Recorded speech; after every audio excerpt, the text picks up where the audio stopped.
Mabuku makasi pona kolo abongi na lukumu abongi na masanzuli ye aza Adonai Elohim azali Jehova Rafa. Jésus aza Jehova Rafa aza na pouvoir aza na makoki ya kobikisa na bokono pe na maladi nyonso. Mokolo ya lelo tozali kolakisa ete Jésus de Nazareth azali na limite te pour likambo etali guérison. Jésus-Christ de Nazareth n'est pas limité dans sa capacité de guérir.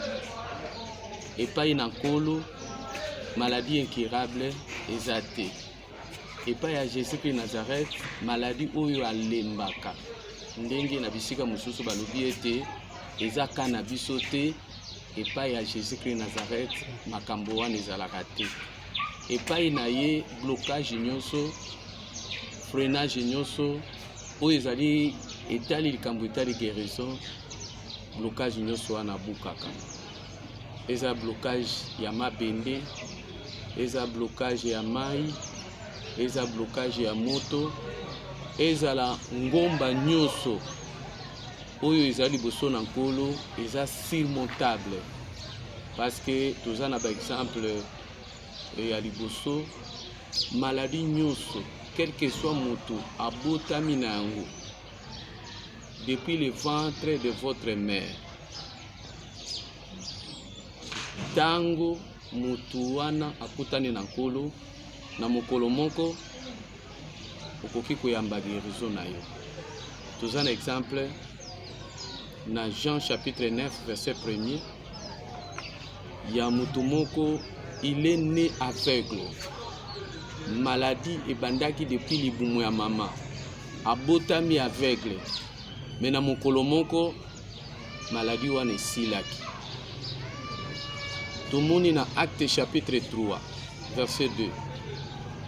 Ya tata moko azalaki boité dès le ventre de sa mère. Dès le ventre de sa mère. Mais papa wana akoli kaka na mokolo moko maladie wana esili.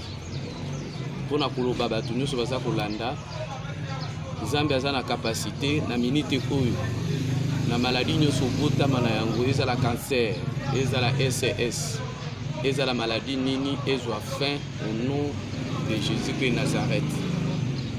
Et pas ya Jésus aza limité te. Même maladie esali des années. Esali mbula na mbula. Maladie esali des années. Na mokolo moko okutani na nkolo, nkolo aza na capacité wana ya ko mettre fin na maladie wana. Toza un exemple na Jean chapitre 5 verset 5 ya papa moko azali kofanda fréquemment mikolo ebele pembeni ya mai Bethesda mpona koluka guérison 38 ans oyo afandaki. Mais na mokolo moko Jésus de Nazareth asukisaki atiaki fin na maladie na ye. Yango nde mutu nyonso aza kolanda biso quel que soit mikolo maladie esali na kati na nzoto na yo kaka siko nde tozoloba boye Jésus de Nazareth aza na capacité ya komettre fin na maladie eza na kati na nzoto na yo. Epai na nkolo limite eza te. Epai na nkolo impossibilité ezali te. Epai na nkolo maladie incurable ezalaka te. Même moto oyo akomi pene ya liwa près de la mort, pene ya liwa moto akomi na coma, espoir eza te. Mais epai na nkolo eza possible moto wana azonga na bomoi, moto wana abika quel que soit akomi na nzela ya kufa. Toza na exemple ya 2 Rois chapitre 20 verset 1er à 6. 2 Rois chapitre 20 verset 1 à 6. Exemple ya Ezekias oyo azalaki pene ya liwa, mais kolo azongisaki lisusu na kati na bomoi.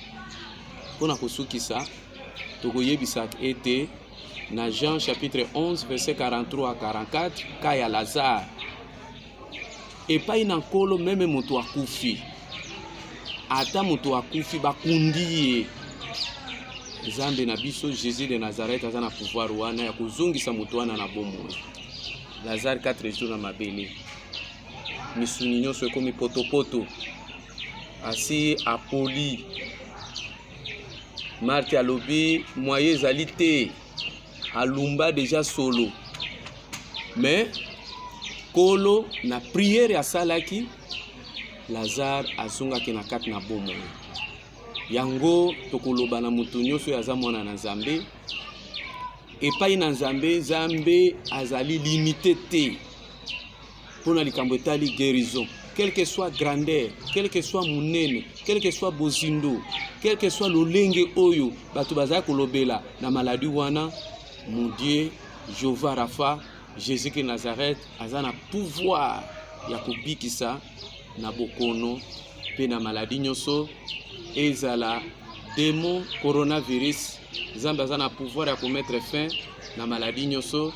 Yango ndeko esika nyonso zali, zwa loboko na yo tia na mutu, zwa loboko na yo tia na mutu. Tika ete vaccin ya lola ekota na kati na nzoto na yo pona komettre fin na maladie nyonso oyo eza na kati na nzoto na yo, au nom puissant de Jésus de Nazareth. Tika Nzambe abikisa bino, abatela bino.